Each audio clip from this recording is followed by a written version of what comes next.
Ito naman parang gagambang, parang lamok, lods. Mahaba yung gamay pero ang liliit yan nila, lods.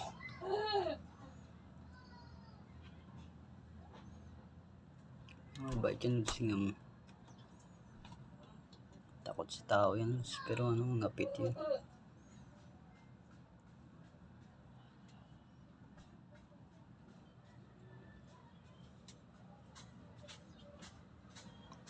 Yan yung ano, lods.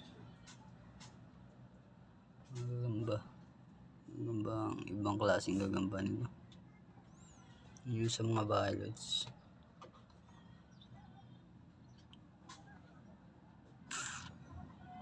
Haba ng galamay kaso ang liliit. Nakakain rin to yung mga lamok,